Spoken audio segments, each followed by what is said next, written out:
बिस्मिल्लाहिर्रहमानिर्रहीम। अस्सलाम वालेकुम नाज़रीन कराम, मैं हूं मखदूम शहाबुद्दीन और आप देख रहे हैं मेरा फेसबुक और यूट्यूब चैनल। उम्मीद करता हूं आप सब लोग बखैर व आफ़ियत होंगे और जहां भी होंगे अपने अहले खाना समेत खुश भी होंगे और महफूज भी। जिन लोगों ने अभी तक चैनल को सब्सक्राइब नहीं किया उनसे मेरी ये दरख्वास्त होगी कि चैनल को लाजमी सब्सक्राइब कर लें, बेल आइकन को प्रेस कर दें ताकि आने वाली तमाम तर वीडियोज़ आप तक पहुँचती रहें और इसी तरह आपका और मेरा ये साथ इस चैनल के ज़रिए बरकरार रह सके। नाज़रीन कराम, पाकिस्तान की सियासत में आजकल जिस कदर गहमा गहमी है और हालात जिस कदर तेज़ी से बदल रहे हैं और रोज़ाना की बुनियाद पर नहीं बल्कि घंटों की बुनियाद पर चंद घंटों के वक्फे से सूरत हाल के अंदर ड्रामाई मोड़ आ रहे हैं। इस सब के अंदर अब तक की सबसे बड़ी मुलाकात पंजाब के दो ऐसे ख़ानदान जिनके दरमियान दोस्ती और दुश्मनी की तारीख बहुत पुरानी है, ये बहुत दहाइयों पुरानी है और एक दूसरे का इस्तेमाल ये बहुत पहले से करते आए हैं। शरीफ ख़ानदान और चौधरी बरादरान, इन दोनों के दरमियान अब एक ऐसी मुलाकात हुई है और शहबाज शरीफ 14 साल बाद खुद चल कर इनके घर गए हैं।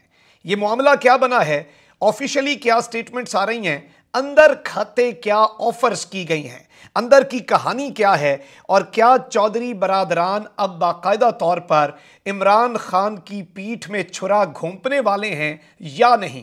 इस हवाले से क्या डिटेल्स इस वक्त हमें मौसूल हो रही हैं और इस वक्त सियासी हलकों के अंदर क्या अफवाहें उड़ रही हैं, मैं ये सारी डिटेल्स आपके सामने रखूंगा। और परवेज़ इलाही जो हैं, क्या वो पंजाब से निकल कर विफाक में आने वाले हैं और विफाक में आकर कहीं इमरान खान को रिप्लेस तो नहीं करने वाले, इस हवाले से डिटेल्स भी डिस्कस कर लेते हैं। सबसे पहले नाज़रीन कराम, मैं आपको यह बताऊं कि इस वक्त लगातार बैक टू बैक मीटिंग्स जारी हो सारी हैं और आसिफ अली जरदारी ने सिराजुल हक से भी मिलना था, लेकिन इस सब के अंदर अभी यह बताया गया है कि साबिक सदर आसिफ जरदारी की तबीयत नासाज होने की वजह से आज अमीर जमात इस्लामी सिराजुल हक से होने वाली मुलाकात मुलतवी कर दी गई है।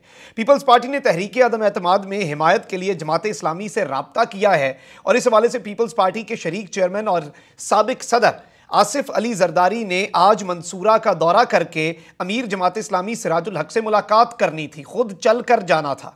ताहम अब ये मुलाकात मुलतवी कर दी गई है। जमात इस्लामी जो है वो बड़ा एक अहम किरदार अदा कर सकती है इमरान खान को घर भेजने में। तर्जुमान जमात इस्लामी ने तस्दीक करते हुए बताया कि आसिफ जरदारी की तबीयत नासाज होने के बायस मुलाकात के लिए वो नहीं आ सकते थे।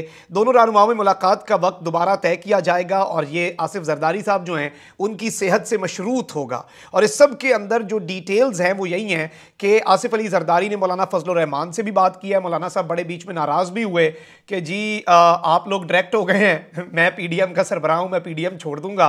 शहबाज शरीफ ने, नवाज शरीफ ने, मरीम नवाज ने माफ़ी शाफ़ी भी मांगी मौलाना से। फिर मौलाना को जरदारी साहब से रब्ता भी कराया गया, थोड़ा प्रोटोकॉल भी दिया गया, क्योंकि इस वक्त एक कॉमन एजेंडा है और वो है इमरान खान को घर भेजना और उसके लिए ये आप कुछ भी कर सकते हैं। इस सब में मैं आपको ये बताऊं कि जो सबसे बड़ा हुक्म का इक्का है शहबाज शरीफ और परवेज़ इलाही की मुलाकात पर आने से पहले वो है जहांगीर तरीन ग्रुप और तहरीक अदम एतमाद के मामले पर तरीन ग्रुप किसके साथ खड़ा है। इस मामले में कुछ डिटेल्स हैं जो मैं आपके सामने रख देता हूं। हुकूमत के खिलाफ अदम एतमाद की तहरीक लाने के मामले पर तरीन ग्रुप के एक अहम तरीन रुकन ने बता दिया है कि जहांगीर तरीन ग्रुप फिलहाल हुकूमत के साथ खड़ा है। हुकूमत जब बुलाएगी अपना मौक़िफ़ बयान करेंगे, हम दोस्त हैं, कोई तजवीज़ आएगी तो बैठ कर फैसला करेंगे। निजी टीवी से गुफ्तगू करते हुए जहांगीर तरीन ग्रुप के एक इंतहाई आम रहनुमा इसहाक खाकवानी का कहना है कि तहरीक अदम एतमाद के लिए हुकूमत और अपोजिशन जब हमसे बात करेंगे तो मुल्क और अवाम की बेहतरी के हवाले से आपस में मशवरा करके फैसला करेंगे। यानी हुकूमत भी हमसे राब्ता करे और अपोजिशन भी राब्ता करे, फिर हम फैसला करेंगे। यानी क्लियरली ये नहीं कहा और अपने ऑप्शंस भी खुले रखे हैं और दरवाजे भी खुले रखे हैं। तरीन ग्रुप की हुकूमत की हिमायत से मुतल्लिक सवाल पर इसहाक खाकवानी का कहना था कि मैं ऐसा नहीं कह रहा कि आप ऐसा सोचना चाहें तो सोच लें, इमरान खान अपने वादों की पासदारी नहीं कर रहे तो इसका वो खुद जवाब देंगे, हुकूमत को वादे याद दिलाएंगे। उन्होंने कहा कि जहांगीर तरीन पर इल्जामात लगाए गए और उन्हें सफाई का मौका भी नहीं दिया गया और ये जहांगीर तरीन के बिल्कुल साथ खड़े हैं। अब नाज़रीन कराम, इस सारे के सारे मामले में कुछ और चीज़ें भी हैं जो आपके सामने रखना बड़ा ज़रूरी है और जो 14 साल बाद खुद चल कर गए और एक ऐसी आइस ब्रेकिंग हुई है और एक ऐसी अना अपनी कुचली है शरीफ ख़ानदान ने, क्योंकि इनकी हिस्ट्री बड़ी पुरानी है।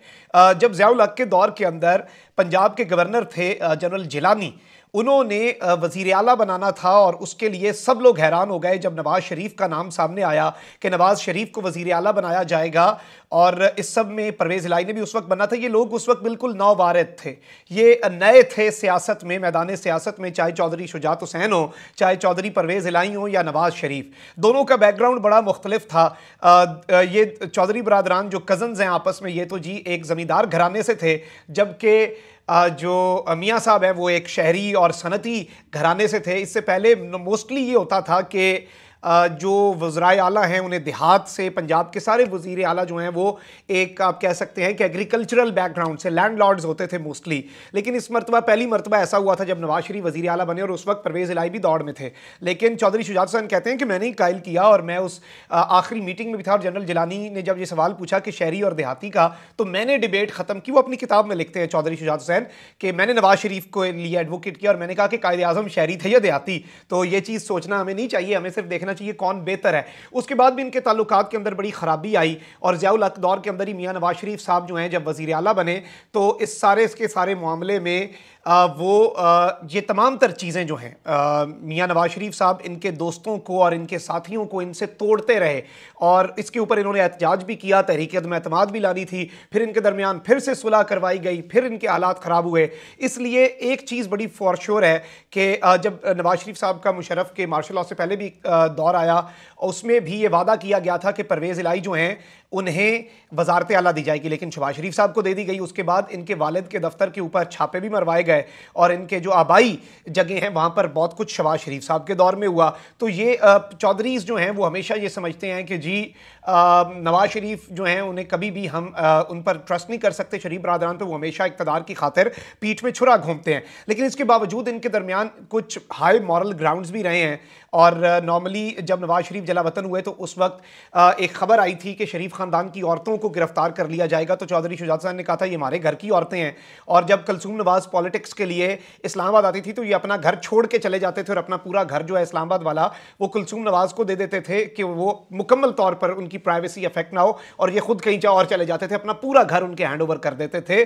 तो एक जो बाहमी इज्जत का आप कह सकते हैं कि ये वाक़या है। और उसके अलावा मुनस इलाही को जब जरदारी दौर के अंदर गिरफ्तार किया गया तो शरीफ ख़ानदान ने भी फेवर रिटर्न की, उन्हें एक बड़े पुरतायुश तरीके से अंदर रखा और जेल की सहूलतें नहीं बर्दाश्त करनी पड़ी। रिसेंटली हमजा शहबाज जब अंदर थे तो इमरान खान की ख्वाहिश के बरक्स चौधरी परवेज़ इलाही जो हैं उन्होंने हमजा शहबाज के प्रोडक्शन ऑर्डर्स भी जारी किए। तो कुछ चीज़ें इनके दरमियान ऐसी चलती रहती हैं। इस सब में मैं आपको ये बताऊँ कि जो माहौल इस वक्त बन चुका है, शहबाज शरीफ साहब जो हैं वो मुस्लिम लीग नून के सदर भी हैं और कायदे हिज़्ब इख्तिलाफ भी हैं।